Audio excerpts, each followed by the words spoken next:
할렐루야. 오늘 제목은 예수님의 승천, 이렇게 제목을 정하고 함께 은혜 나누기를 원합니다. 4월에 들어와서 예수님의 순환과 부활, 그리고 부활하신 후에 우리에게 주신 말씀들 생각하면서 이 모든 말씀들은 예수님의 구속 사역에 관한 말씀들입니다. 예수님의 십자가와 부활, 이것은 기독교의 가장 핵심이고 중심된 내용입니다. 그래서 예수님의 승천은 예수님의 십자가와 부활을 강조함으로 인하여서 이 승천이 많이 다루어지지 않고 있습니다. 승천에 대한 설교 듣기가 쉽지는 않죠. 그래서 우리가 생각해 보아야 될 것이 뭐냐면, 부활하신 예수님이 이 땅에 계셨다면 우리는 더 잘 믿을 것 같은데 왜 승천하심으로 인하여서 부활의 몸을 우리가 볼 수 없도록 만드셨는지 우리 한번 생각해야 하는 그러한 말씀들이죠.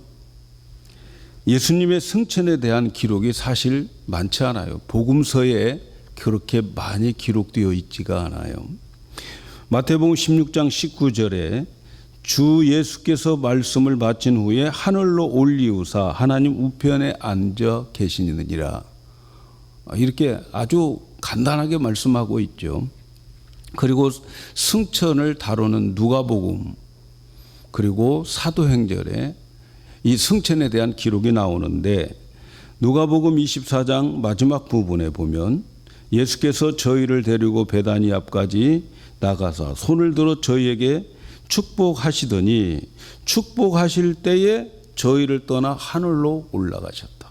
축복하실 때 저희가 그에게 경배하고 큰 기쁨으로 예루살렘으로 돌아가 늘 성전에 있어 하나님을 찬송하더라. 그리고 오늘 우리가 읽은 사도행전에 예수님의 승천에 대해서 말씀하고 있어요. 오늘 우리가 읽은 말씀에는 승천에 대해서 좀 구체적으로 장소가 나와 있고 승천하시는 모습이 비교적 자세하게 기록되고 있습니다. 오늘 말씀을 우리가 보면 예수님이 부활하시고 40일 동안을 부활의 몸을 여기저기 보이시다가 40일 되었을 때에 이제 승천하시는 거죠. 40일이라고 하는 것은 땅의 숫자예요. 우리가 요한계시록 공부할 때 숫자들에 대해서 많이 공부를 했죠. 하늘의 숫자는 3이고 땅의 숫자는 4고 3과 4가 합쳐서 완전수가 되어지고, 그래서 이 하나님께서는 이 숫자 가지고 많이 우리에게 메시지를 나눕니다.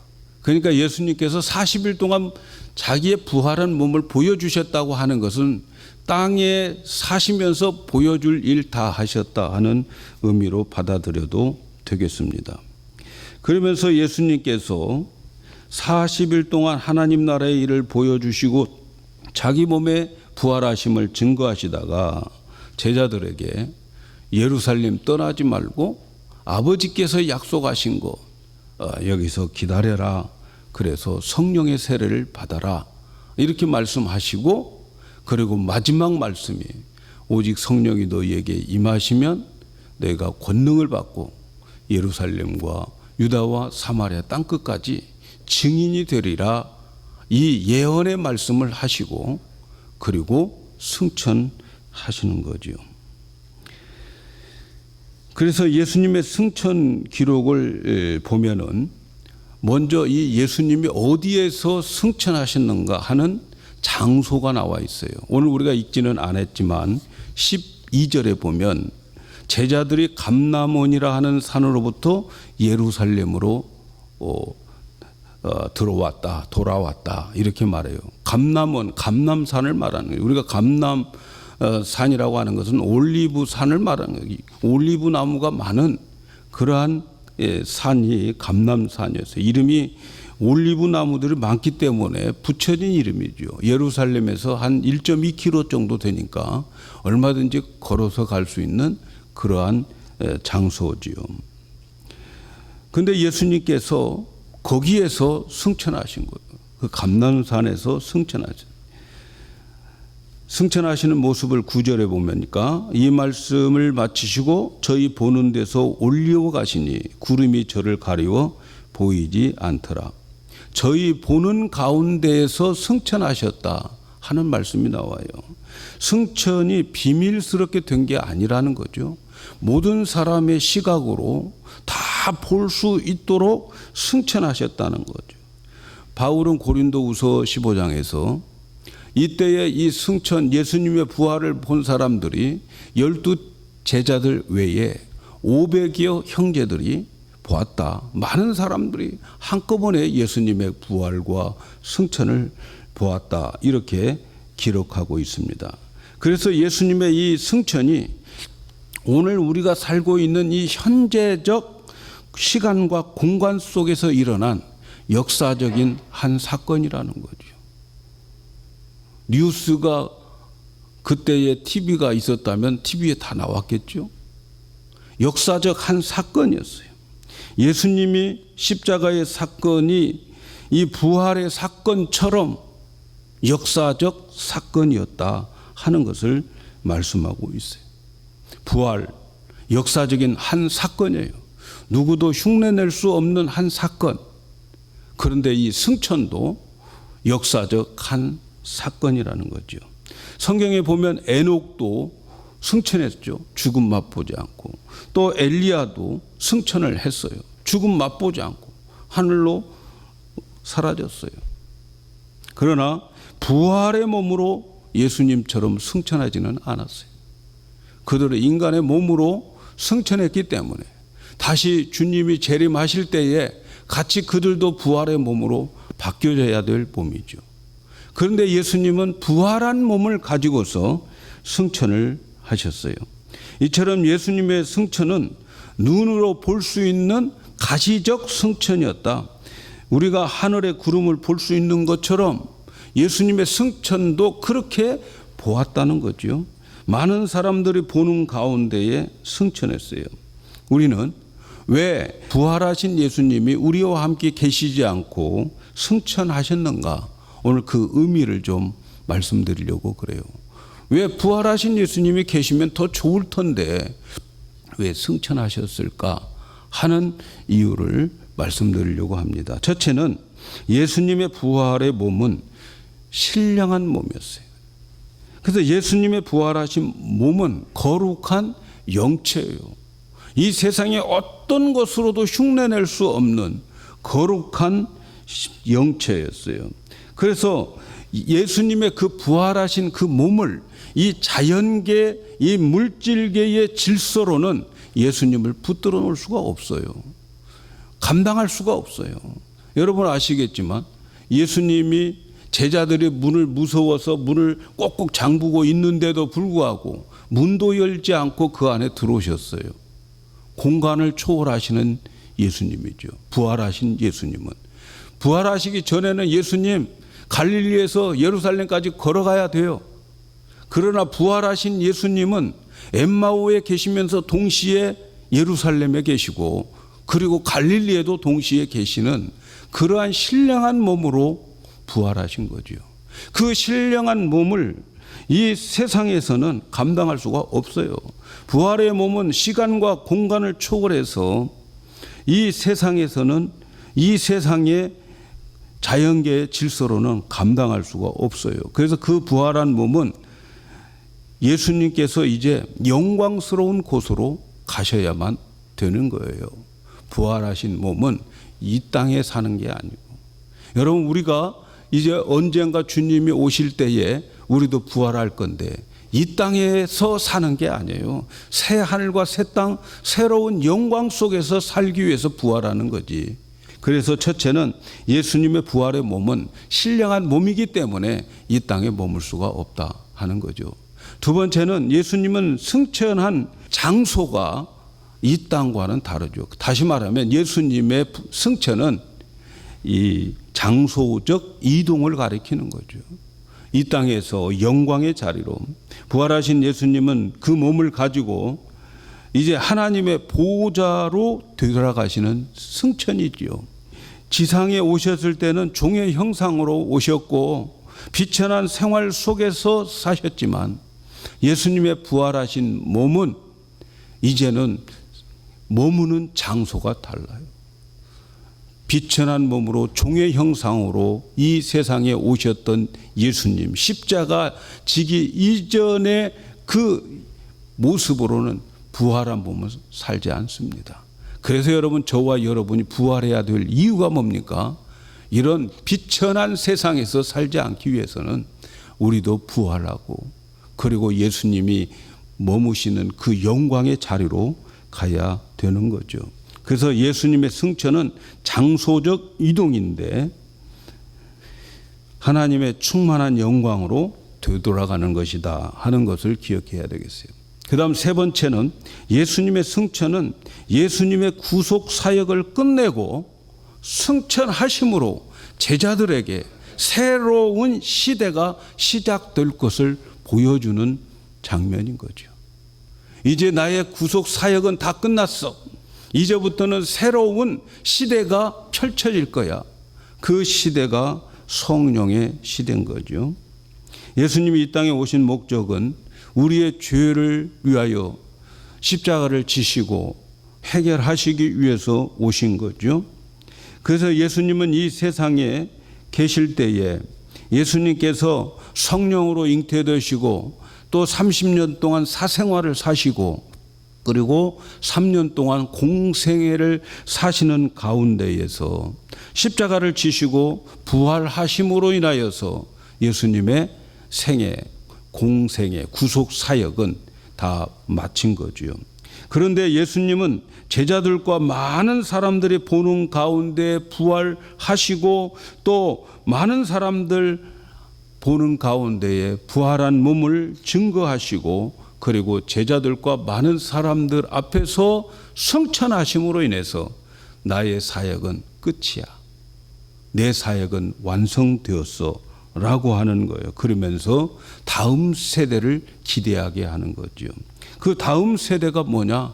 성령의 세대. 오늘 우리가 사는 이 세대를 이제 이어가게 만들기 위한 거예요.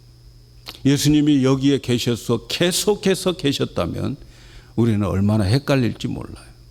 그런데 예수님 승천하심으로 인해서 내 구속 사역은 완성, 그리고 새로운 성령의 사역, 성령의 시대, 교회의 시대가 올 거야 하는 것에 대한 메시지죠.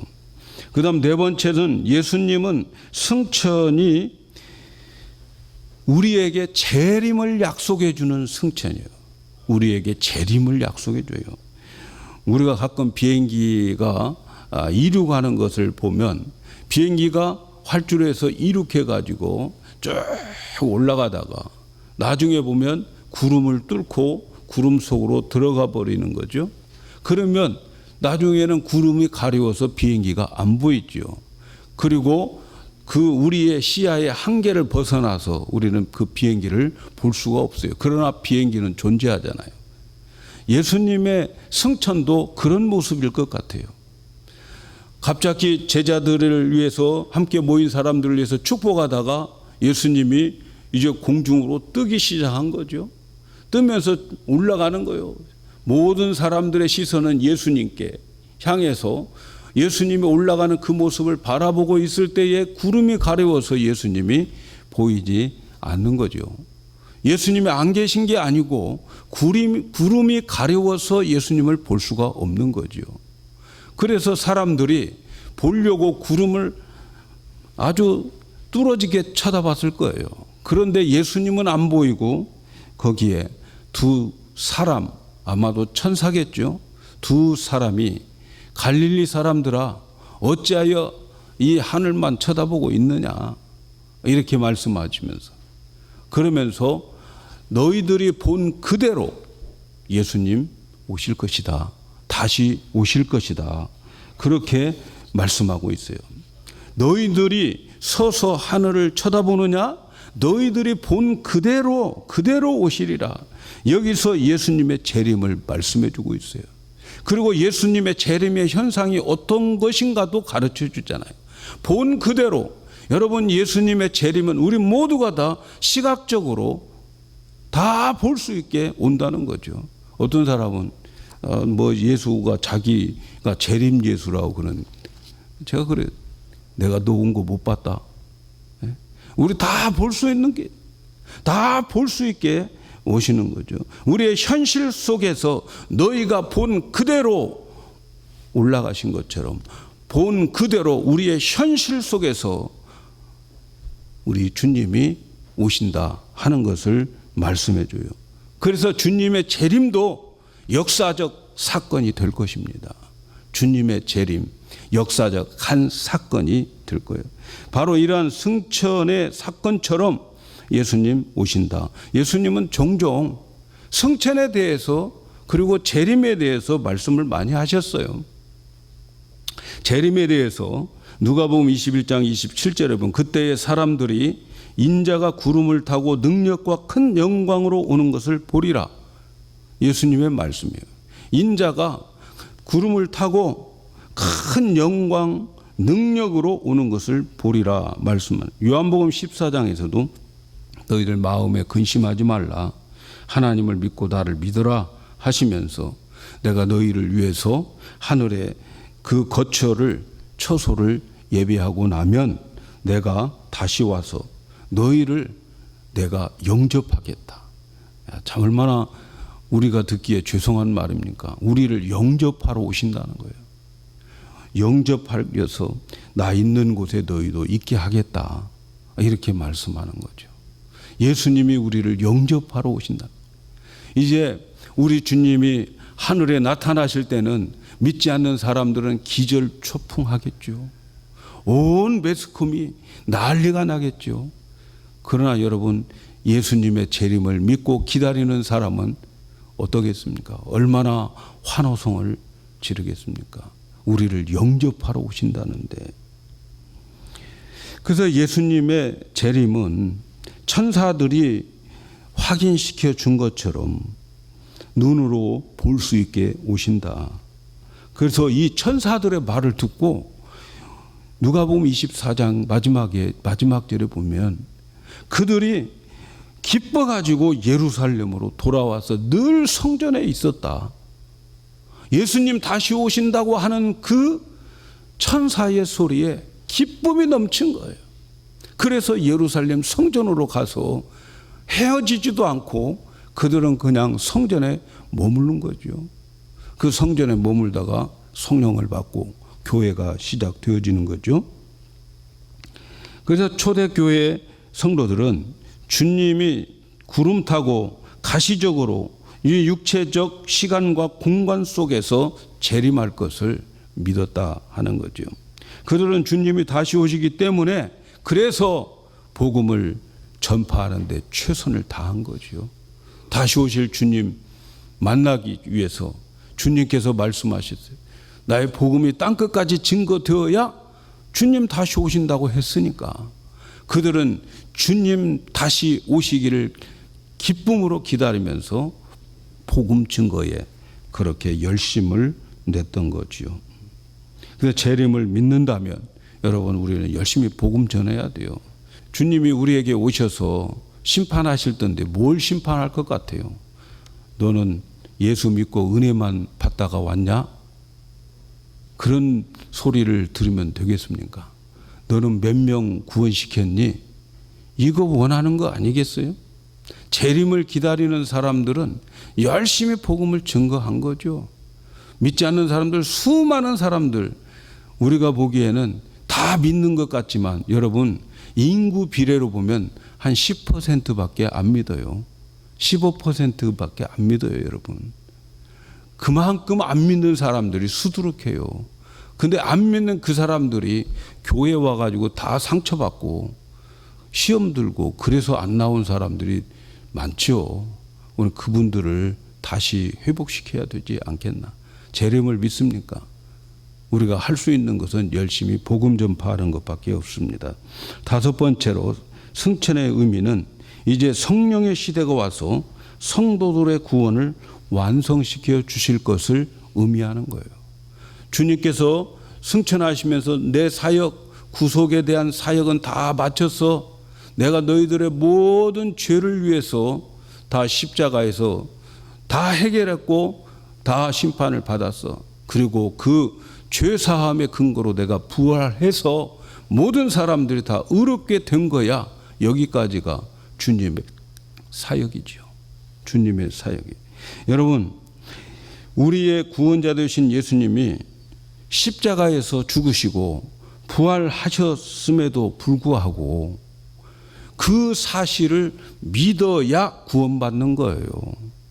예수님은 전 세계에 있는 모든 종교들의 사람들의 죄까지 다 죄값을 지불하고도 남습니다.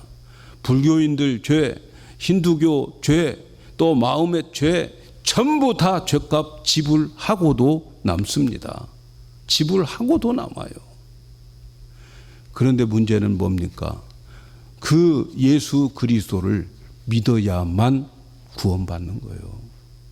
그 예수 그리스도를 받아들이고 인정하고 영접하는 자만 예수를 영접해서 구원받는 거죠. 그렇지 않으면 소용없어요.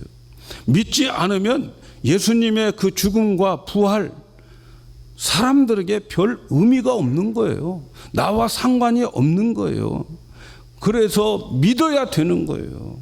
그런데 말이죠. 그 예수 그리스도의 사역, 십자가, 부활, 승천 이 모든 것을 믿게 하시는 분은 성령님만 하게 만들어요. 성령님만 할 수 있어요. 누구든지 성령이 아니고는 예수를 믿을 수가 없는 거예요. 그래서 성령님이 오셔야 이제는 예수 그리스도의 모든 사역들을 믿기 때문에 이제 예수님 승천함으로 인하여서 이제 아버지께서 내가 가서 아버지께 구해서 그래서 성령을 보내주시겠다. 그래서 그 성령이 믿게 하여야 된다 하는 거예요. 예수님께서 이 말씀을 미리 말씀하셨어요. 요한복음 16장 7절에 보면 그러하나 내가 너희에게 실상을 말하노니 내가 떠나가는 것이 너희에게 유익이라. 떠나가는 게 뭐예요? 승천이에요. 내가 떠나가는 것이 너희에게 유익이라. 내가 떠나가지 아니하면 보혜사가 너희에게 오시지 아니할 것이요 가면 내가 그를 보내리니 그가 와서 죄에 대해서 의에 대해서 또 심판에 대해서 세상을 책망하리라. 그가 와야 되는 거예요. 그런데 내가 떠나지 않으면 그가 올 수가 없다. 내가 가서 그를 보내야 된다 하는 거죠. 그래서 예수님은 떠나가야 되고 승천하셔야 되는 거죠. 그래서 예수님이 승천하신 후에 성령이 임하게 됩니다. 열흘 있다가 승천하신 후에 열흘 있다가 오순절날 40일 동안 땅에 머물고 열흘 있어서 50일 되는 날을 오순절이라고 그러는데 그 오순절 날에 약속하신 성령을 보내주는 거죠. 그래서 성령을 통해서 우리를 구원시켜 주시고 성령을 통해서 우리의 믿음을 지키게 하시고 성령을 통해서 은혜를 주시고 성령을 통해서 우리를 인도하셔서 이 성령 시대에 우리가 살도 있도록 하기 위해서 예수님이 승천하신 것이다 하는 것을 기억해야 됩니다. 마지막으로 말씀드릴 것은 예수님의 승천은 우리에게 오는 사건입니다. 우리에게 오는 사건이에요. 여러분, 우리의 시간 개념에는 우리들의 이 우주 만물 은하계까지 포함해서 이 모든 시간들은 이 시간이 과거, 현재, 미래가 있는 거예요. 공간도 제약을 받습니다. 미국에 있으면서 동시에 우리는 한국에 머물 수가 없지요. 공간 제약도 받아요. 그러나 하나님의 시간은 과거나 미래가 없습니다. 하나님의 시간은 언제나 영원한 시간이기 때문에 하나님의 시간은 항상 현재형이에요. 현재형. 오늘 우리가 살고 있는 이 시간, 오늘 2021년 4월 오늘 이 시간도 하나님의 영원한 시간의 현재인 거예요. 현재. 그래서 하나님의 시간은 항상 현재예요. 그런데 예수님께서 태초에 말씀으로 계셨던 예수님이 이 제한된 이 시간 속으로 오셔서 이곳에서 33년의 시간을 보내셨죠. 그리고 이제 이 모든 사역을 마치시고 예수님은 그 제한되지 않는 그 영원한 태초의 그 시간으로 가신 거예요. 그리고 그 태초의 영원한 시간 속에 한 부분인 오늘 우리의 시간이 포함되는 거예요. 그러니까 예수님께서 33살의 이 세상의 나이로 사시다가 예수님이 승천함으로 인하여서 영원으로 태초로 가심으로 오늘 현재 살아가는 우리들에게 오신 거예요. 이해가 돼야 되는데 이해되시죠? 그래서 예수님의 승천은 우리에게 오는 사건이다 하는 것을 기억해야 돼요. 만일 예수님이 2000년 전에 오신 예수님이 예루살렘만 머물러 계신다면 그 태초의 그 시간으로 가지 않고 예루살렘만 머물러 계신다면 여러분 우리는 예수님 만나러 예루살렘으로 가야 되는 거예요. 그런데 그 예수님은 태초인 영원으로 가셔서 그래서 우리에게로 오셨어요. 예수님은 이 자연과 물리 세계의 지배를 받지 않는 영원한 시간 속에 가셨기 때문에 영원한 시간의 한 부분 오늘 살아가고 있는 이 현재 우리들에게 오신 거예요.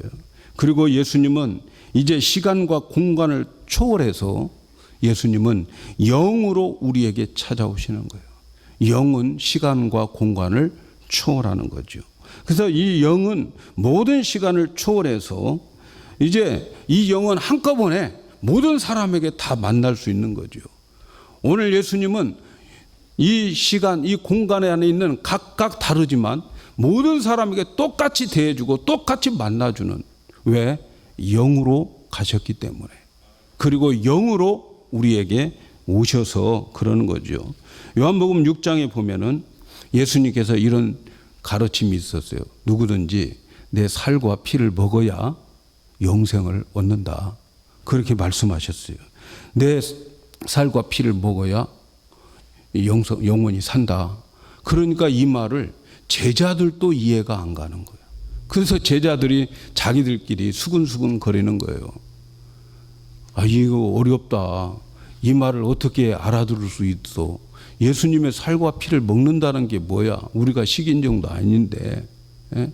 그래서 그들이 막 수근수근 그러는 거예요. 그때 예수님께서 그 수근거림을 들으시고 이렇게 말씀해요. 야, 너희들 내가 말하는 것이 걸림이 되느냐? 내가 말하는 거 너희들 걸리냐? 그러면 인자가 이전 있던 곳으로 올라가는 것을 보면 어떻게 할 거냐? 이렇게 말씀해요.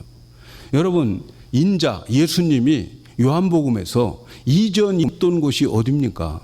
요한복음 1장 1절에 태초에 말씀이 계시니라 그렇게 말씀하셨어요. 그러니까 예수님은 이 세상에 오실 때 태초에 말씀으로 계셨어요. 말씀으로 계셨던 이 예수님이 이제는 내가 이전 있던 그곳으로 가겠다는 거예요. 그곳이 어디입니까? 말씀으로 간다는 거예요. 태초로 가겠다는 거예요. 예수님 이제 그로 가는 것을 너희들 볼 것이다. 그러면 어떻게 될 거냐? 그렇게 말씀하시면서 요한복음 6장 63절에 살리는 것은 영이니 육은 무익하니라.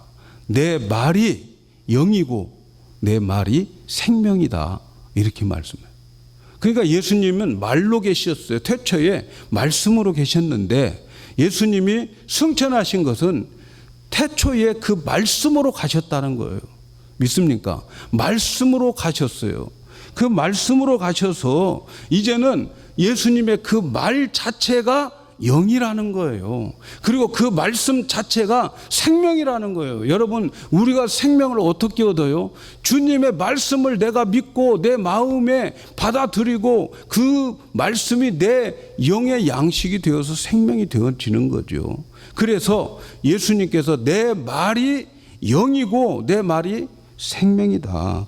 그렇게 말씀하셨어요. 그런데 지금 예수님은 승천하심으로 인해서 이전 있던 곳 태초의 말씀으로 가 계신 거죠. 그래서 여러분, 우리가 예수님을 어떻게 만나요? 예수님을 만날 수 있는 것은 성령을 통해서 주님의 말씀이 내게 들려질 때 그 말씀이 예수님인 거예요. 믿습니까? 오늘 또 여러분 예수님을 만나고 가시는데 이 예수님의 말씀이 여러분의 마음에 기록되어지고 그 말씀이 여러분의 마음에 왔을 때에 주님 만나고 가는 거예요. 믿으시기 바랍니다. 믿으시기 바라요. 그래서 예수님은 이전 있던 곳으로 가시기 위해서 승천하셨고 지금은 말씀으로 계시고 그리고 말씀으로 우리를 만나 주시는 거예요. 성경은 성령을 주의 영이라고 그래요. 주의 영이라고. 아나니아와 삽비라가 이 재산 팔아서 하나님께 바치려고 했는데 성령의 감동을 받았겠죠. 그죠? 그 나도 이 팔아가지고 교회에다 바쳐야 되겠다. 그 다 부동산 정리하고 현찰 가지니까 마음이 변한 거예요. 여러분. 그래가지고 어떻게 했어요? 둘 다 망했어요. 그래서 아나니아와 삽비라 부부가 다 망했죠. 아니, 헌금 안 하면 될 건데 괜히 하다고 흉내내다가 망했단 말이죠. 그때에 베드로가 뭐라고 말하느냐면 이 사람들에게 아나니아와 삽비라에게 뭘 말을 하느냐. 자, 어찌하여 너희가 함께 꾀하여 주의 영을 시험하느냐 그랬어요. 여기서 주의 영은 누구예요? 성령님을 가리키는 거예요. 성령님을. 그래서 사도행전을 읽어보면 성령을 간혹 주의 영으로 소개를 해요.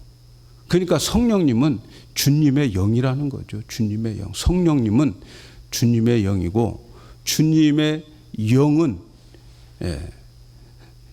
주님을 증거하는 거예요. 예수님을 증거하는 거. 성령은 예수님을 증거하는 거예요. 빌립 집사가 이 에디오피아의 내시를 세례를 줄 때에 세례를 주고 났는데 주의 영이 빌립을 이끌어간지라 그랬어요. 주의 영이. 주의 영이 누구예요? 성령인 거죠. 성령이. 그래서 주의 영을 성령으로 말하는 거죠. 예수님의 승천하심으로 인해서 이제는 성령이 우리에게 오셨는데 그 성령이 주님의 영이라는 거예요. 그런데 주님의 영인 성령의 사명이 뭐냐? 성령의 사역이 뭐냐? 예수 그리스도에 대한 증거를 하는 거예요. 성령께서 하시는 일은 예수 그리스도에 대한 말씀을 생각나게 하고 가르쳐 주는 거예요. 그 말이 누구예요? 예수님이고 생명인 거죠. 그래서 요한복음 15장 26절에 내가 아버지께로서 너희에게 보낼 보혜사 곧 아버지께서 나오시는 진리의 성령이 오실 그때에 그가 나를 증거하리라. 성령님은 예수님을 증거하고 예수님을 믿게 하고 예수님을 만나게 하는 거예요. 그래서 여러분 안에 고린도후서 1장 22절에 보면 우리에게 하나님의 자녀, 하나님의 아들의 보증으로 성령을 우리 마음에 주셨다고 그러는데 우리 마음에서 성령님이 계시고 그 마음에서 성령님이 말씀을 가르치고 그리고 생각나게 하고 그래서 말씀을 깨달아지는 것을 다른 말로 말하면 예수님을 만나는 거예요. 오늘 또 예수님 만나고 가셔야 돼요. 어디서? 여러분의 마음에서. 할렐루야. 그래서 성령께서는 우리 안에 계시는 것은 그 성령 안에 누가 계셔요? 예수님이 계시는 거예요. 왜? 성령님은 예수님을 증거하고 예수님은 하나님을 계시하는 분이에요. 그래서 내 안에 성령이 오시면 예수님도 계시고 예수님 안에 하나님도 계시고 그래서 삼위일체 하나님이 우리 안에 다 계시는 거예요. 할렐루야. 우리 모두가 다 성전인 거예요. 그래서 그래서 성전이다. 자, 말씀 마치려고 합니다.